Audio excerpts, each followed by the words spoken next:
जय हिंद फ्रेंड्स, आप देख रहे हैं विजन पॉइंट अनुभव मिश्रा के साथ। आज हम बात करने वाले हैं पंजाब राज्य के ऊपर।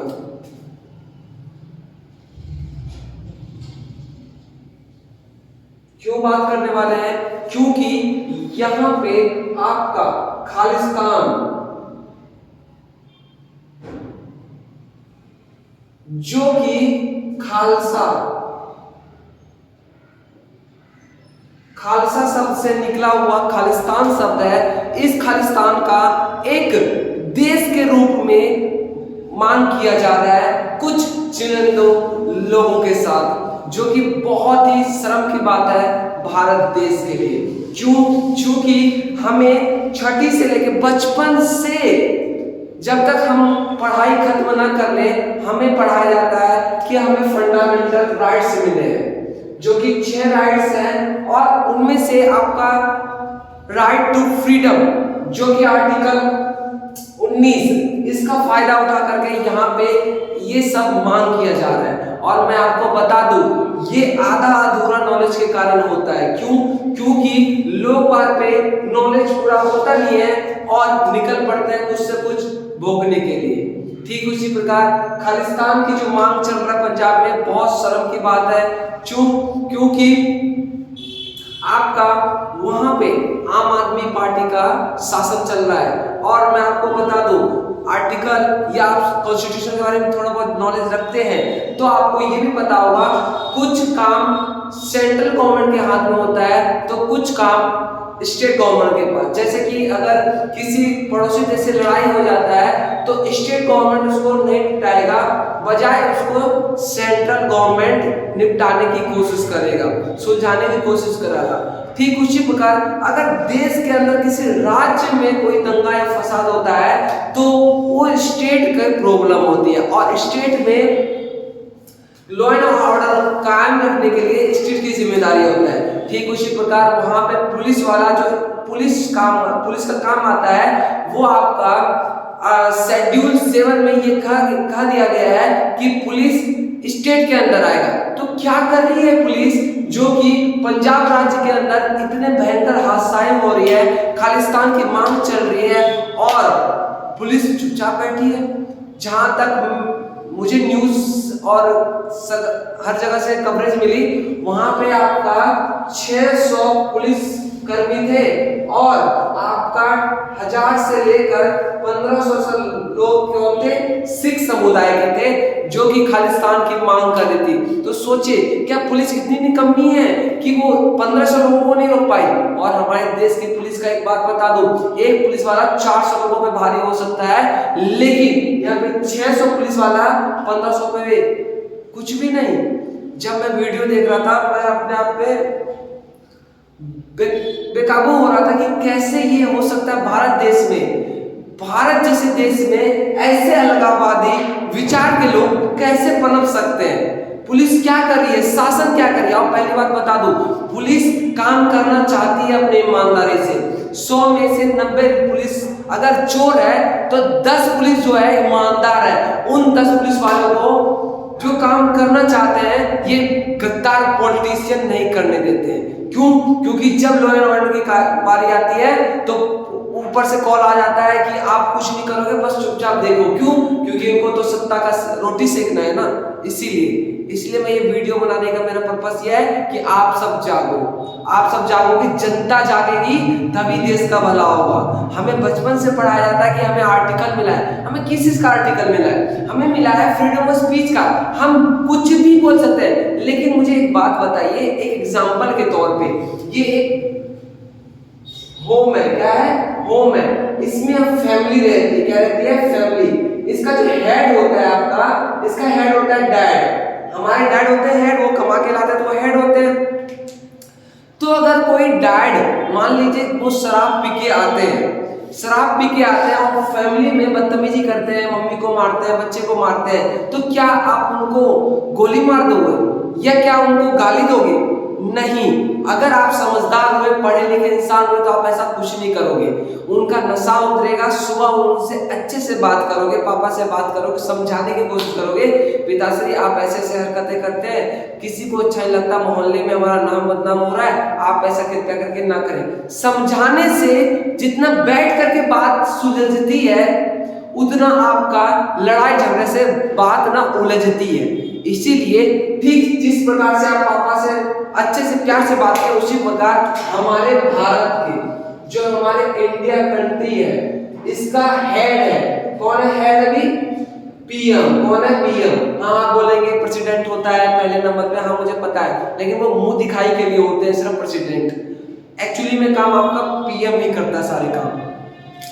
ठीक उसी प्रकार पीएम अगर कोई काम करता है अच्छा तो अप्रिशिएट करिए, अगर गलत भी करता है तो आपको गाली देने का कोई अधिकार नहीं है।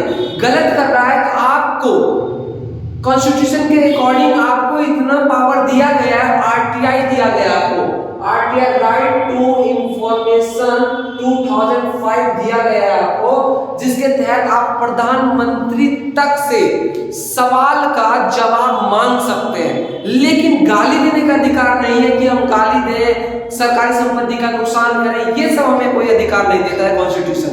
क्यों? क्योंकि जो मैं जिसकी बात कर रहा हूं अमृतपाल सिंह नाम है उस लौंडे का, 26-27 साल का लौंडा है, दुबई से पढ़ के आया है। उससे अगर ये भी पूछते हैं ना कॉन्स्टिट्यूशन का स्पेलिंग वो भी ना बता पाए, वो ये बात बोलता है कि मुझे मेरे कॉन्स्टिट्यूशन में मुझे इतना अधिकार मिला है कि मैं अपने आर्टिकल का यूज करके एक देश का मांग कर सकता हूं। ऐसा कहीं नहीं लिखा हुआ है। आपका आर्टिकल 19, वो आर्टिकल 19 का सहारा ले रहा था, और आर्टिकल 19 आपको पता क्या कहता है? Right to freedom. और राइट टू फ्रीडम में आर्टिकल 19A, आर्टिकल 19A ये कहता है ये right to freedom, right to freedom, और ये कहता है राइट टू स्पीच। अरे भाई साहब स्पीच देने का अधिकार है, बोल सकते हो, लेकिन इतना बेहुदा कि मुझे एक देश के अंदर, भारत जैसे देश के अंदर एक राज्य के छोटे से जगह को एक देश बना दिया जाए, इतना अधिकार नहीं देता है हमें कॉन्स्टिट्यूशन। और आपको बता दिया जाए राइट टू फ्रीडम जो है आर्टिकल 19, इसमें आपका रीजनल रिस्ट्रिक्शन भी दिया गया है कि आप ऐसा कुछ नहीं बोल सकते हो। ये अमृतपाल सिंह को पता नहीं है, और जब वो इंग्लिश में कुछ 2-4 वर्ड और पूरा फुल कॉन्फिडेंस से कुछ बोल देना तो ये मूर्ख जनता नहीं ये समझती है हाँ यही सब कुछ, बस यही चाहिए मुझे। ऐसे नहीं होने वाला है। उसको ये भी नहीं पता हमारे कॉन्स्टिट्यूशन में क्या दिया गया है, क्या राइट्स है, क्या प्रावधान है, उसके कुछ रूल रेगुलेशन है, उसको कुछ भी नहीं पता। मैं जब उसकी वीडियो देख रहा था अंग्रेजी में भाषण फेल रहा था कि मुझे आर्टिकल मिली है, मुझे फ्रीडम है, कुछ भी बोल सकता हूँ।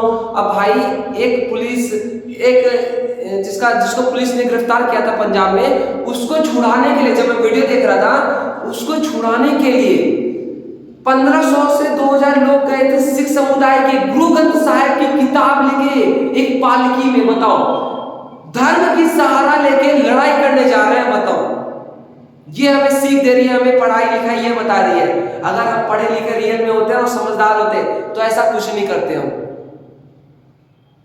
गुरु ग्रंथ साहिब जी को भी वो बदनाम कर रहे हैं। ये सब आप सोचिए, ये सोचने की मसला है। लड़ाई झगड़े से या फिर खालिस्तान की, वो अमृतपाल सिंह 26 साल का लौंडा क्या बोलता है पता है आपको? बोलता है जो खालिस्तान की मांग 31 मई 1984 में जब खालिस्तान का मांग कर रहा था अलकायदा और उसके द्वारा किसके 31 मई 1984 में मांग कर लिया जा रहा था, तो उसकी नकल उतारा ये अमृतपाल सिंह। अब बताइए, ये चल रहा है भारत में। अमृतपाल सिंह अब बनना चाह रहा है, वो क्या नाम है उसका,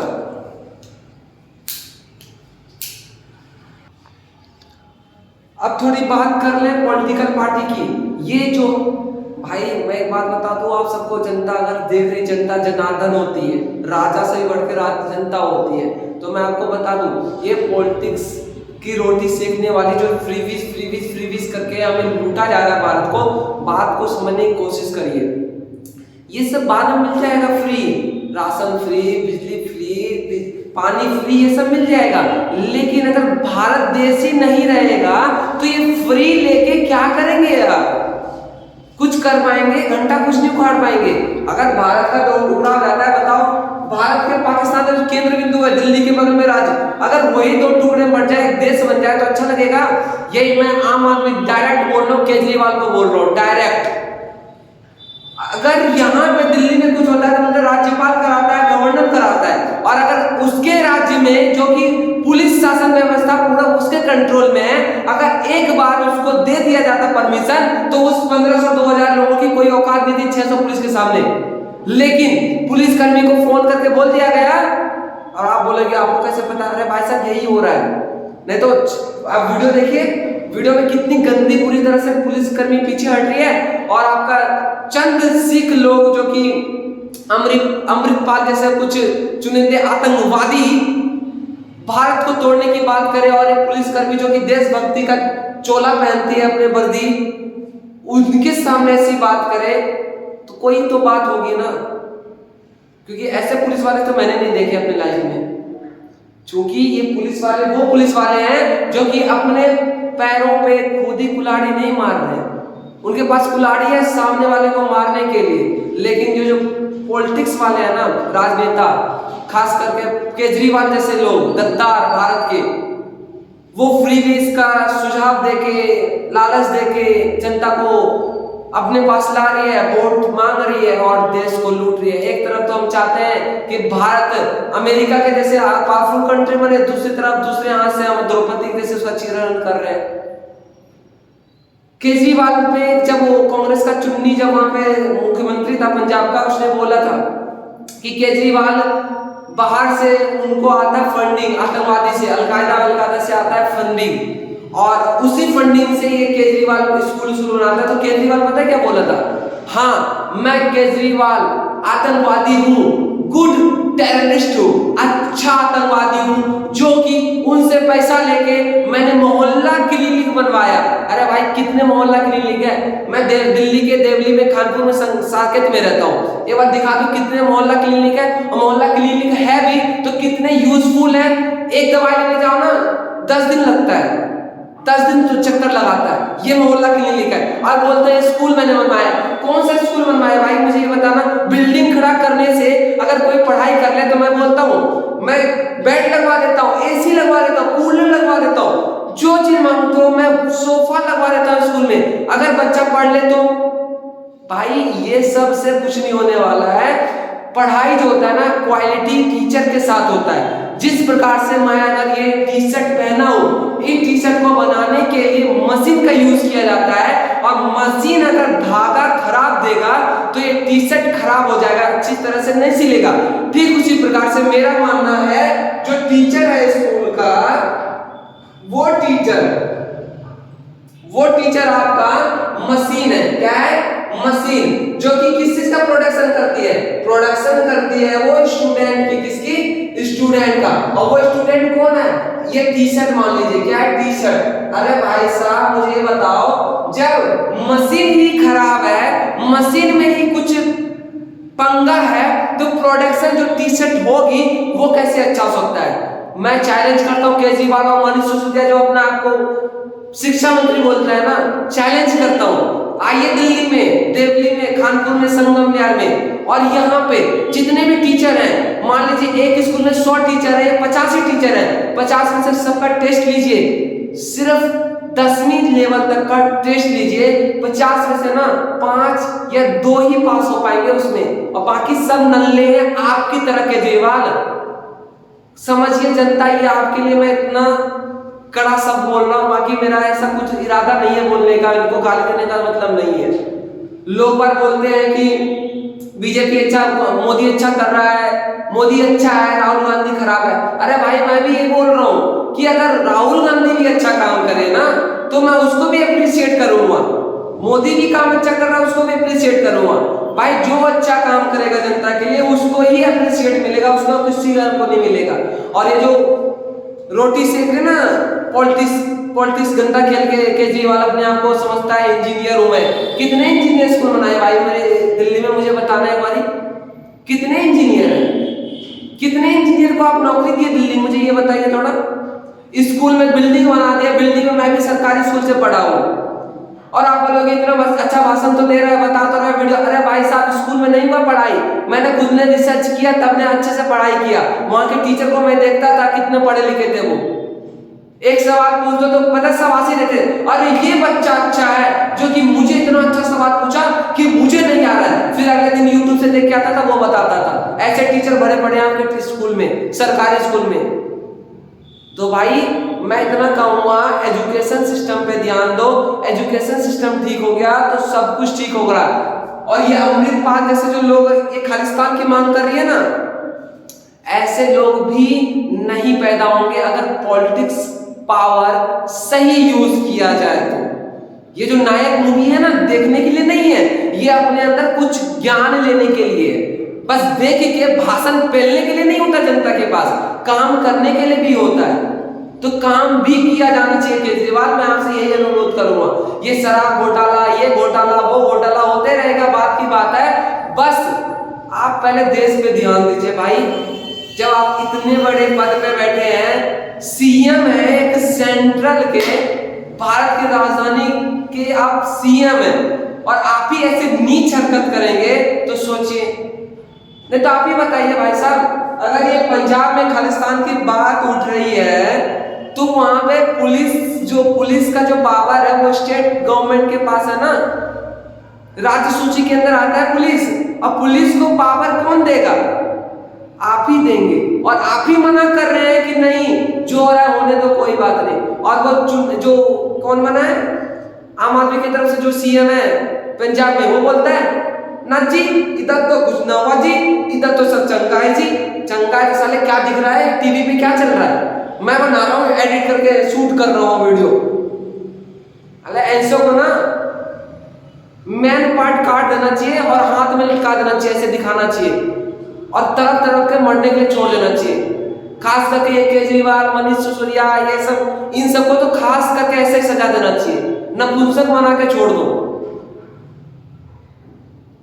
क्योंकि भारत जैसे देश में एक मामूली 26 साल का लौंडा दुबई से पढ़ के आया है, और वो यहाँ आके पुलिस थाने में गुरु ग्रंथ साहिब जैसे इतने पवित्र पुस्तक को भी बदनाम कर रहे हैं, और देश की जनता उसको मुंह देख रही है। देश की जनता, महान हो भाई आप। अगर पढ़े लिखे थोड़ा सा भी समझदार होते ना तो ऐसा कुछ होने नहीं देते, जहां तक मेरा मानना है। और आप बोलेंगे कि आप ही कर लो, भाई सब प्रोसेस में चलेगा, सब प्रोसेस होता है, आएगा वो वक्त भी आएगा। लेकिन अभी तो आप ही हो जो हो। मैं भी बच्चा हूं, 15, 16, 17 साल का हूं, वोट देने का भी अधिकार नहीं हुआ है। आप तो समझदार हो ना जो मेरा वीडियो देख रहे हो, आप तो कुछ कर सकते हो ना, बाइकआउट करो। मूवी को बाइकआउट करने से क्या होगा? इन जैसे जो दलाल बैठे हैं आपके, केजरीवाल जैसे लोग, मैं खुलेआम बोलता हूँ, डरने वाली क्या बात है? जो केजरीवाल, मनीष सिसोदिया, इन जैसे जो दलाल बैठे हैं भारत को बेचने के लिए, उनको बाइकआउट करो ना भाई। ये फ्री बीज कब तक लोगे? भीख कब तक मांगोगे? 1947 से भीख मिल रहा है कांग्रेस के द्वारा, अब तो समझ जाओ भाई। कब तक लोगे भीख का सहारा? 2 हाथ, 2 पैर, 2 आंख, मुंह, कान, नाक क्यों मिला है? भगवान ने भीख मांगने के लिए दिया है कि भीख की रोटी तोड़ूंगा, राशन फ्री मिल रहा है 2 महीने खा लूंगा, बिजली मिल रहा है फ्री तो फ्री ले लूंगा, पानी फ्री मिल रहा है तो फ्री ले लूंगा। भाई समझो, आप तो फ्री ले रहे हो, ये फ्री के चक्कर में देश को मत बेचो भाई। देश को बेचनी है गद्दार। और ये खास करके वीडियो मैंने ये बताने के लिए नहीं किया कि पंजाब टूट रहा है, मैं सिर्फ आप सबको उजागर करने के लिए ये वीडियो बनाया। अगर समझ में आता है तो इस वीडियो को ज्यादा से ज्यादा शेयर करो और उन जैसे भड़वों को ना बायकॉट करो। रियलिटी में अगर आप भारत के देशवासी हो तो बस इतना ही कहना चाहूंगा। बहुत बहुत धन्यवाद।